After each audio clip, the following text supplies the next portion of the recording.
श्री कृष्णा लीला अध्याय 2 वासुदेव और देवकी का विवाह। भगवान विष्णु ने वचन दिया था कि वे वसुदेव और देवकी के पुत्र के रूप में जन्म लेंगे। वे कौन थे? उस समय यादव नाम का एक कुल था जो राजा यदु के वंशज थे। सुर यदुओं के राजा थे। उनका राज्य 2 भागों में विभाजित था, मथुरा और सुरसेन। उग्रसेन और देवक 2 भाई थे। उग्रसेन मथुरा के राजा थे। उनका एक पुत्र था जिसका नाम कंस था। देवक की एक पुत्री थी जिसका नाम देवकी था। कंस अपनी चचेरी बहन देवकी से बहुत प्रेम करता था क्योंकि उसकी अपनी कोई बहन नहीं थी। सुर के एक पुत्र का नाम वासुदेव था। वासुदेव और देवकी के बीच विवाह तय हुआ। विवाह समारोह समाप्त होने के बाद वासुदेव अपनी दुल्हन को घर ले जाने के लिए तैयार हो रहे थे। कंस ने यात्रा के लिए विस्तृत व्यवस्था की थी। 100 स्वर्ण रथ, 400 हाथी और एक विशाल सेना दूल्हा और दुल्हन को ले जाने के लिए थी। कंस अपनी बहन से अलग होने की संभावना से बहुत दुखी महसूस कर रहा था। वह रथ के पास आया और सारथी से नीचे उतरने को कहा और खुद उसकी जगह पर बैठ गया। उसने लगाम अपने हाथ में ली और उसके प्रति अपने स्नेह के संकेत के रूप में खुद रथ चलाने लगा। जब वह गाड़ी चला रहा था, अचानक उसे एक दिव्य आवाज सुनाई दी।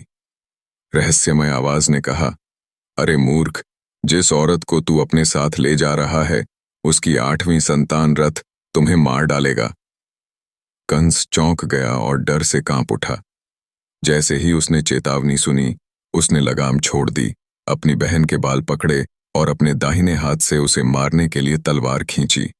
कुछ मिनट पहले ही वह इतना स्नेही था कि वह अपनी बहन का सारथी बनना चाहता था, लेकिन जैसे ही उसने सुना कि उसकी जान खतरे में है, उसके प्रति उसका सारा स्नेह खत्म हो गया और वह उसे मारना चाहता था।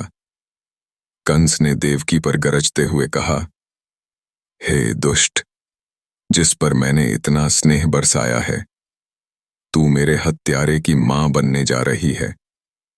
देखूं तो क्या होता है। मैं अभी तुझे मार डालूंगा, तब मुझे किसी बात का डर नहीं रहेगा। वासुदेव ने कंस को शांत करने और देवकी को बचाने की कोशिश की। उन्होंने कंस से कहा, तुम अपनी ही बहन को मारने के बारे में कैसे सोच सकते हो, और वह भी उसकी शादी के समय। तुम्हारी छोटी बहन होने के नाते वह तुम्हारी बहन है। वह आपकी दया की पात्र है। कृपया उस पर दया करें और उसकी जान बख्श दें। लेकिन वासुदेव के ये शब्द कंस का मन बदलने में असफल रहे। जब वासुदेव ने देखा कि कंस को इस प्रकार राजी न किया जा सका, इसलिए उसने कंस को रोकने के लिए एक अन्य योजना सोची।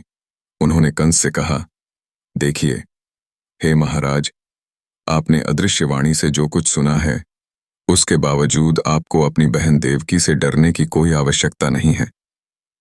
आपको डर है कि उसका पुत्र आपको मार डालेगा।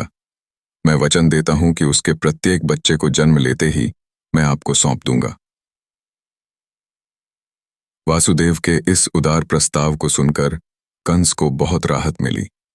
उसे विश्वास था कि वासुदेव अपना वचन निभाएंगे, इसलिए उसने अपनी बहन को मारने से परहेज किया। उसने उसे जाने दिया। अपनी योजना की सफलता से खुश होकर वासुदेव ने कंस की प्रशंसा की और अपनी दुल्हन के साथ घर लौट आए। समय के साथ देवकी को एक पुत्र का जन्म हुआ। वासुदेव ने नामकरण संस्कार के लिए विद्वान ब्राह्मणों को आमंत्रित किया। उन्होंने बच्चे की कुंडली देखी और उसका नाम प्रसिद्ध कीर्तिमान रखा। हालांकि माता पिता की खुशी अल्पकालिक थी। अपने द्वारा दिए गए वचन के अनुसार वासुदेव को बच्चे को कंस को सौंपना पड़ा। वह अपने वचन का पक्का आदमी था, इसलिए वह बच्चे को कंस के पास ले गया और कहा, यह मेरा बच्चा है। मैंने इसे अपने वादे के अनुसार तुम्हारे लिए लाया हूं। बच्चे के साथ जो चाहो करो।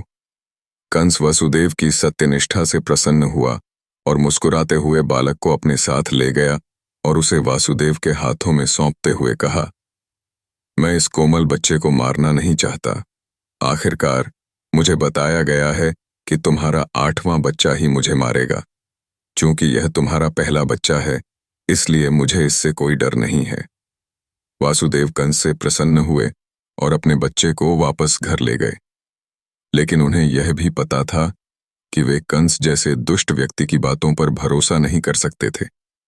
किसी भी क्षण वह अपना मन बदल सकता था और बच्चे को मार सकता था, और ठीक वैसा ही हुआ।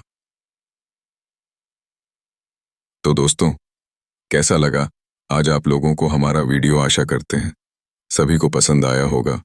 पसंद आया तो हमारे चैनल को सब्सक्राइब जरूर करें।